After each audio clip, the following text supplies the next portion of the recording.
یہ جو پیسے آئی ایم ایف کے آ رہے ہیں ایک دروازے سے آئیں گے دوسرے دروازے سے چلے جائیں گے. آئی ایم ایف ایک مغربی طاقتوں کا بینک ہے. آخری دفعہ انڈیا 91 میں آئی ایم ایف کے پاس گیا تھا, اس کے بعد نہیں گیا. 2/3 بچے میل نیوٹریشن کا شکار ہے. وہاں پر کتوں اور بلی کے لیے امپورٹڈ کھانا رکھنا میں سمجھتا ہوں کہ غیر اخلاقی ہے. آئی ایم ایف کے قرضہ کے بعد پاکستان کی معیشت میں کیا بہتری آئے گی اور عام آدمی کے لیے اس میں کیا فوائد ہیں؟ پاکستان میں کیا ناقص پالیسیز ہیں اور ان میں سدھار کیسے ممکن ہے؟ اور سیلاب کے بعد پاکستان میں جو تباہیاں ہوئی ہیں ان کے لیے دیر پا اور فوری اقدامات کیا لینے چاہیے؟ اس حوالے سے ہم نے بات کی ماہر معاشیات قیصر بنگالی سے. آئیں سنیں انہوں نے کیا جوابات دیے.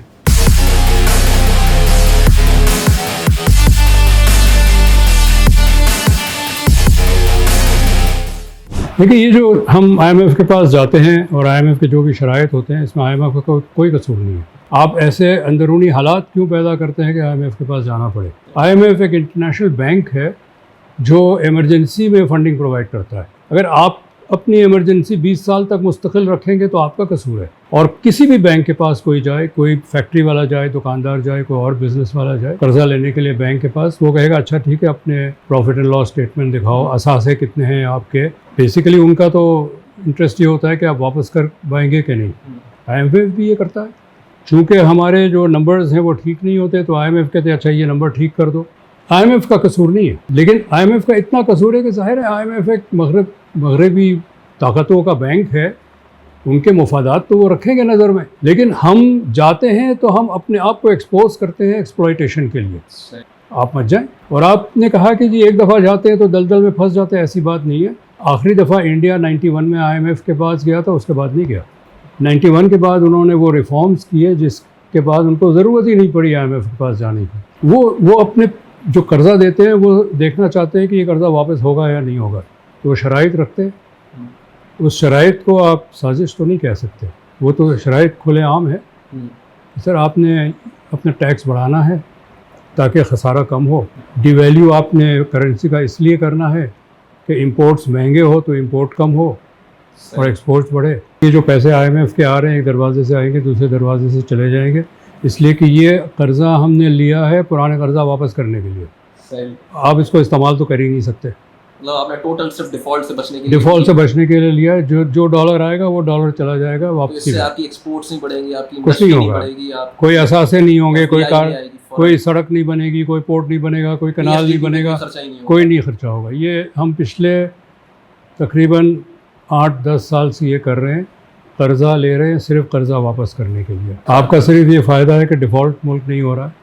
اگر ڈیفالٹ ہو جائے گا تو ہم شاید بجلی نہیں چلا سکیں گے, چونکہ ہم پیٹرول نہیں امپورٹ کریں گے, ہم گاڑیاں نہیں چلا سکتے ہیں, ہم پی آئی اے نہیں چلے گا, ٹرین نہیں چلے گی. ڈیفالٹ سے بچنے کا فائدہ یہ ہے کہ ہم بتی بھی ہم نے کھولی ہوئی ہے, پنکھا بھی کھولا ہوا ہے, آپ گاڑی میں بھی آئے ہیں. آئی ایم ایف کہتا ہے کہ اگر خسارہ آپ کا زیادہ ہے تو آپ ٹیکس مزید جمع کرو تو خسارہ کم ہو جائے گا. ہم کہتے ہیں کہ نہیں, ٹیکس زیادہ نہیں جمع کرو. ویسے ہی ٹیکس کا بوجھ بہت زیادہ ہے ہماری معیشت پہ. حکومت اپنے غیر ترقیاتی اخراجات کم کرے, جو غیر ضروری ہے اور بہت زیادہ ہے.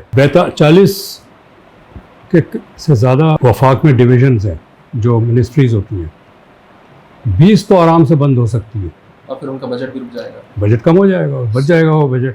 امپورٹ پہ ایکسپورٹ تو کہنے سے نہیں بڑھ سکتی, چونکہ آپ بنائیں گے تو کچھ بیچیں گے نا. ہم نے پچھلے 40 سال سے ہمارے مینوفیکچرنگ سیکٹر کو کمزور کیا ہے, دانستہ. میں دانستہ اس لیے بھی کہہ رہا ہوں کہ مشرف کے زمانے میں ہائیسٹ لیول پہ بیانات ہوتے تھے کہ ہم پاکستان کو ایک سروس اورینٹڈ اکانومی بنائیں گے. تو جو پالیسیز بنائی ہے اس میں بینکنگ کو بہت فروغ ملا, جس کا فائدہ غیر ملکی بینکوں کو ہوا, اس لیے کہ 80% ہماری بینکس غیر ملکی ہے. تو جب آپ ایک ایسا پالیسی بناتے ہیں جس میں بینکنگ سیکٹر کو فائدہ ہوتا ہے تو اس کا مطلب یہ کہ غیر ملکیوں کو فائدہ ہوتا ہے. اور یہ دانستہ تھا. امپورٹ کے تمام دروازے کھول دیے. بجلی اپنے کوئلہ سے بنانے کے بجائے امپورٹڈ کوئلے سے بنانے لگے. سپر مارکیٹ میں آپ جائیں تو پاکستانی چیزیں ڈھونڈنی پڑتی ہے. وہ جو پورا ایک پچھلے 20 سال کا پالیسی پیکج تھا, اس نے ہماری معیشت کو محتاج کیا ہے غیر ملکی مفادات کے ہاتھ. وہ بدلنا پڑے گا. کہ 3-4 موٹی چیزیں ہیں. بجلی ہم بنائیں اپنے وسائل سے. ہمارے پاس اتنا کوئلہ ہے کہ ہم, اور جو پن بجلی بنتی ہے اس سے ہم پورے ملک کو بجلی دے سکتے ہیں بغیر لوڈ شیڈنگ کے. اچھا سولر انرجی اتنا اس کی ٹیکنالوجی ایسی ہو گئی ہے کہ اب ہم سب اپنے گھر میں اوپر پینل لگا کے بجلی پیدا کر سکتے ہیں. اس کی ایک پالیسی بنائے, اس پہ ڈسکاؤنٹ دے, خاص طور پہ بلوچستان میں اور فاٹا میں لگانے کی ضرورت ہے چونکہ وہاں بل کلیکٹ نہیں ہوتے, لوگ پیمنٹ نہیں کرتے, تو سرکولر ڈیٹ بڑھتا رہتا ہے. تو آپ ان کو کہیں کہ اچھا ٹھیک ہے ہم آپ کو ون ٹائم سبسڈی دیتے ہیں, آپ اپنے گھر پہ لگا لیں یہ پینل آدھے پیسوں میں, آدھے ہم دے دیں گے, ہر مہینے سبسڈی نہیں دینی پڑے گی. اور پھر ان کے لیے جو بجلی نہیں کریٹ کرنی پڑے گی, جنریٹ کرنی پڑے گی, تو اس سے فیول کا خرچہ وہ بچے گا نا, وہ گریڈ پہ پریشر کم ہوگا. دوسرا یہ کہ 1970 تک جو میجر گڈس ٹرانسپورٹیشن کا ذریعہ تھا وہ ریل تھا. ہم نے اس کے بعد اس کو شفٹ کیا روڈ پہ.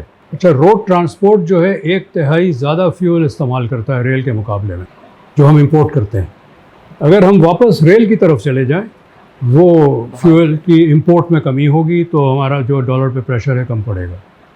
تیسری چیز غیر ضروری امپورٹ سے جو بین کرنے کی ضرورت ہے, ابھی بین کیا پھر کھول دیا تو, لیکن یہ بند کرے. یہ اماؤنٹ چھوٹا ہے لیکن اس کو بین کرنے کی ضرورت ہے کیونکہ جس ملک میں 2/3 بچے میل نیوٹریشن کا شکار ہے وہاں پر کتوں اور بلی کے لیے امپورٹڈ وائٹامن فورٹیفائڈ کھانا رکھنا میں سمجھتا ہوں کہ غیر اخلاقی ہے.